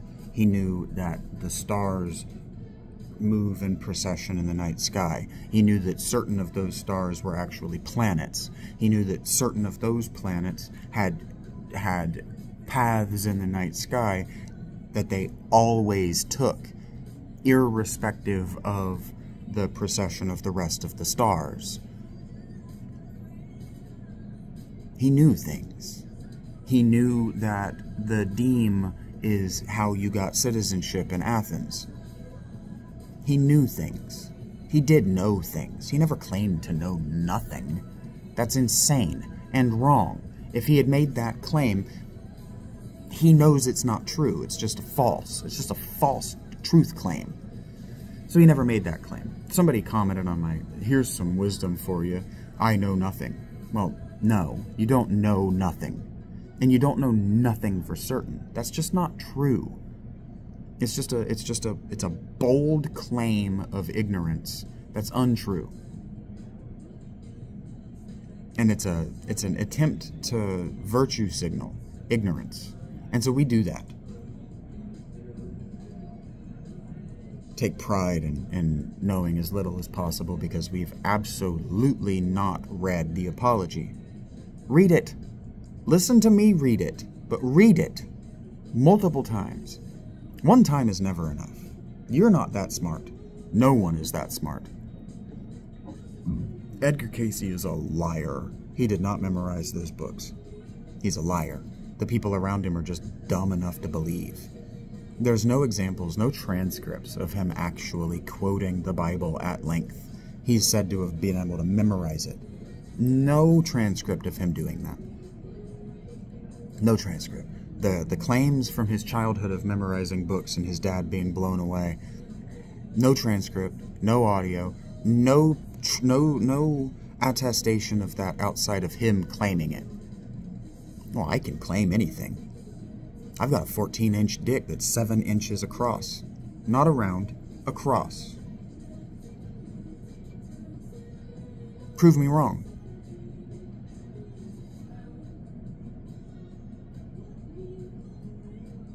I'm waiting. You can't prove me wrong. You can't say, well, I would know about it because you... No, you wouldn't. No, you wouldn't. I'm a private person. What, I need the fame for having a dick that I couldn't fit in a coffee can? No. Insane. Insane. Insane metric of truth. Insane. Impossible.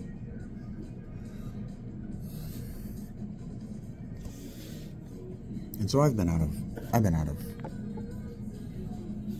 thoughts, what I actually want to say, for 50 minutes. And I've stretched this to 2 hours when I really didn't even want to go but 10 minutes. And that's okay, because I got to get out of this Panera soon. And so I've worked. Probably could have done this to a game, and I didn't, because I didn't think I was going to be doing it this long. Whatever, I don't care. They all used to be 2 hours long. And so this one's just not going to be visually stimulating. Whatever. I don't watch the video. Even memes. Oh, that's nice. I have YouTube Premium or whatever it's called, and so I minimize, turn off, play. No video. I don't listen to anything. I don't watch anything with video. Even like Rich, and I was talking about how much I love Chris Brockman. I like. There was a comment on the most recent videos. I started wanting to talk about this early, so I'm glad I remembered this. There was a comment saying that this person was sick of Chris Brockman talking over Rich Eisen. And it's like, I love that he talks over Rich Eisen because it means he's not afraid of him. He's not afraid of him. He doesn't hold him on a pedestal. He doesn't think that his opinions need to go uncontested. And it also means that Chris believes in what he's saying enough to say it with his chest. I need to incorporate that. You gotta speak with your chest. You gotta speak behind your chest. Speak from the belly. That's an idiom you don't understand. But do it with your diaphragm. Summon it up from within, all the way from the deep within. If you know anything about singing, you want to sing from your pelvis, basically. You want to engage your core. You want to, I don't know what it's called, but you want to breathe into your belly. Diaphragm breathing is probably what it's actually called, but you want to breathe down here. You want to be pushing out your belly, not your up here, because you don't want to be compressing this down to push the air up. You want to just push the air up. Up and out. That's what prophecy means. It means to vomit forth. And so it means to speak from the belly. It means not to speak with your feelings. Not to speak from the gut. Right? I mean, but it means to speak from your core. Speak from the strongest muscles in your body. The muscles that make everything else work. As a person with no pelvic floor, and who's watched his pelvic floor literally rot away inside his body, I can tell you that you generate an enormous amount of your power and your balance and your center and your personality from the muscles of your pelvis. Use that. Push it up and out your mouth.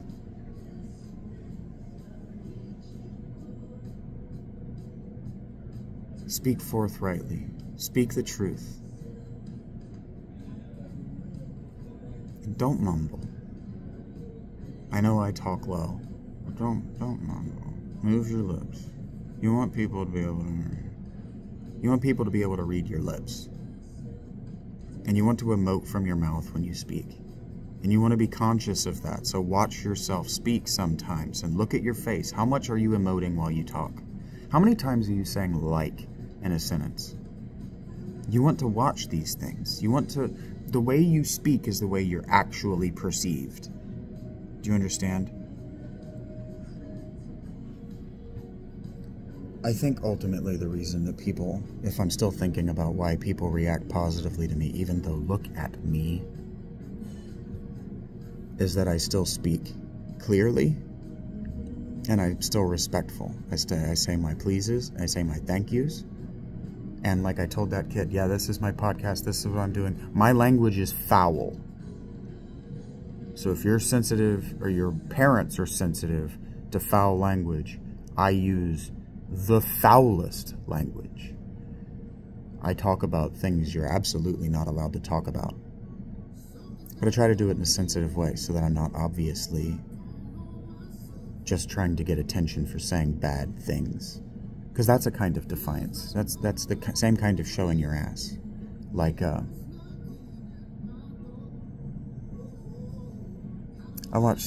like black people a lot.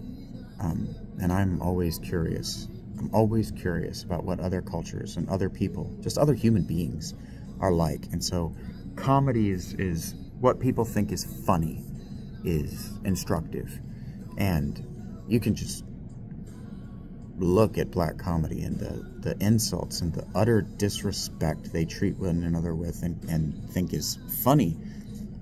It speaks to them, the comedian, but also the person laughing. It does speak to your biases, and it speaks to what you think is true. And if you're low rent enough to make the same joke and expect a laugh, which is very common, and look at hip hop. You rhyme the same word over and over and over again, and there's just no standard. There's nobody going like me. There's no critique, right? And if there's no critique, there's no pushback. What is there?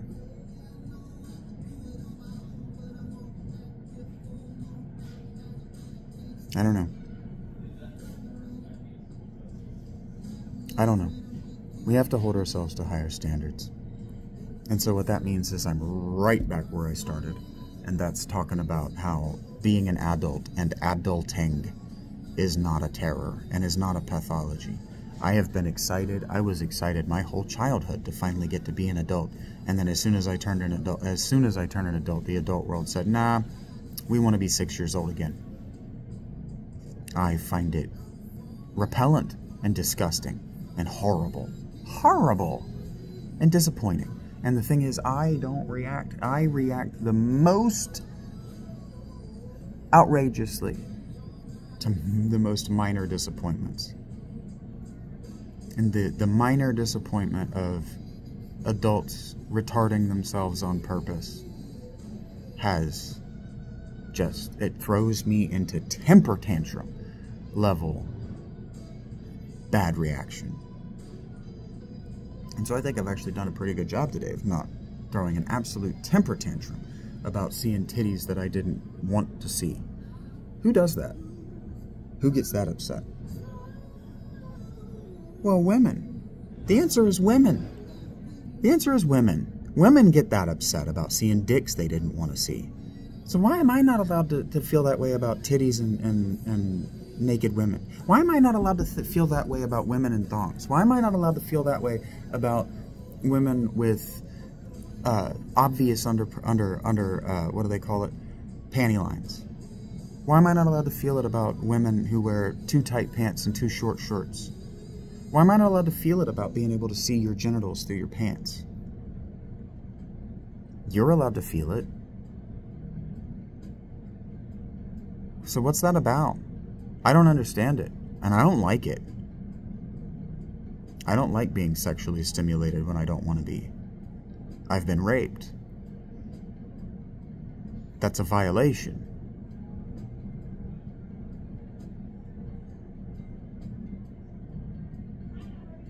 An invitation to look that's not an invitation to look, an invitation to look that is received with scorn, is classism.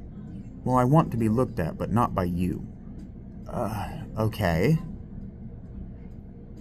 How am I supposed to know the difference? I do find that.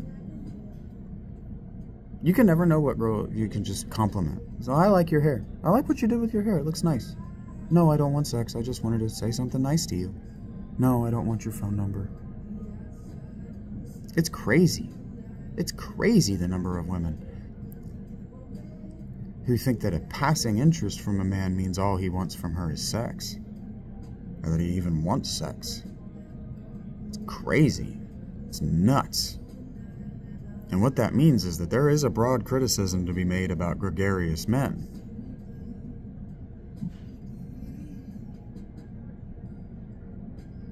But there's also a criticism to be made that those dudes get so much pussy that why would they respect women? There's that song, "You ain't nothing but a bitch to me." But what is a bitch? Like, what is a dog? A female dog? Well, when she gets in heat, she doesn't give a fuck who's mounting her.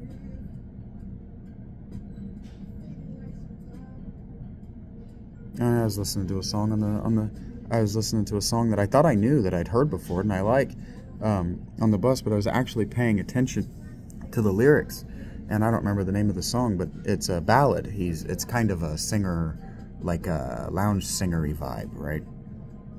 He's telling this story about being alone in a bar and this woman sidling up to him, and then he says, "And then she said to me," and then a woman sings the chorus, and she says, "Oh, you're my kind of man. I like you. You're a good kisser. Why don't you?" She goes, "The night is so long and I'm so lonely," meaning, I'll tell you whatever you need to hear in order for me to not feel like I'm unworthy as a person for sleeping alone. And then the song ends with him politely declining and leaving, and hearing her tell the exact same thing to the bartender and going, whew. Because he's going to feel bad. It's going to feel bad for him because he's going to know he took advantage of her.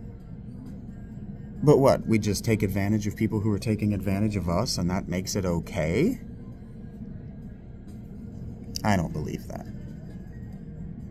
I have no idea what I'm going to title this. It's just another meditation, right? I'm just meditating. This is what a meditation looks like. In the Western tradition, for sure. Because in the Eastern tradition, the reason you're in a monastery is because you don't want to think about the reality of the world. You just want to exit it quietly. That's why Buddhists stopped being religious officials for the government. They went, "You guys are fucking useless."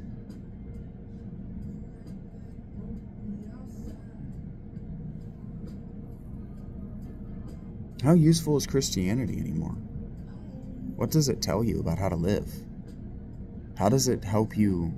And it's taught me absolutely nothing about how to solve these problems that I've brought to this meditation. Christianity has taught me absolutely nothing. All it's told me is rejection and withdrawal. But Christianity was invented for a world that thought it was going to magically be perfect. That ain't coming. That ain't happening.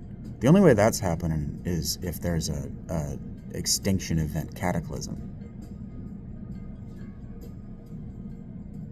And we don't want that. If you want that, we need to put you in a grave. If you're the kind of person who's trying to summon Cthulhu, you need to be in a grave ASAP.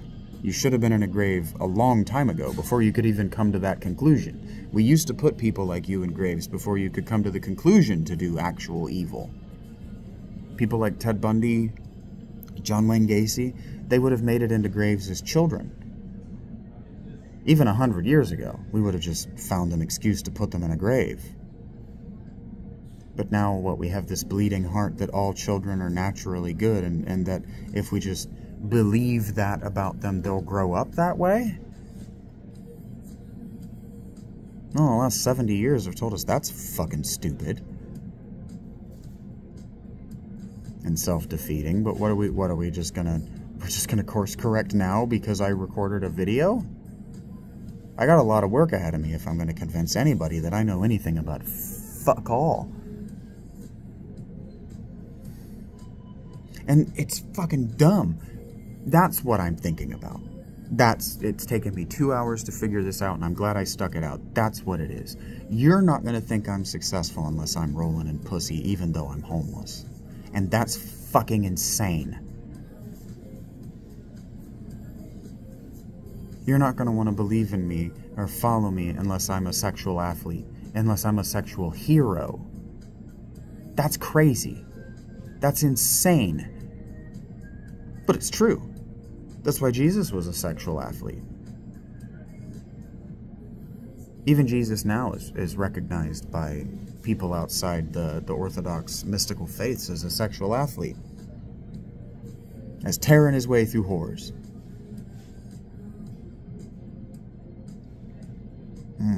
That's weird. That puts me in a place to oppositionally defy the sex act. To have to tell every single woman, and I get props from men too, no. Not only no thank you, but no. And who wants to do that? Everybody wants to be healthy and active, don't they? I don't know. I don't get it. There's so much I just don't understand. There's so much that I know and I just can't comprehend. So maybe this one, maybe what I'm going to call this is Shaggy Meditation, a cry for help. That's a pretty good title. Alright, it's been 2 hours and I said fucking 70 minutes ago or more.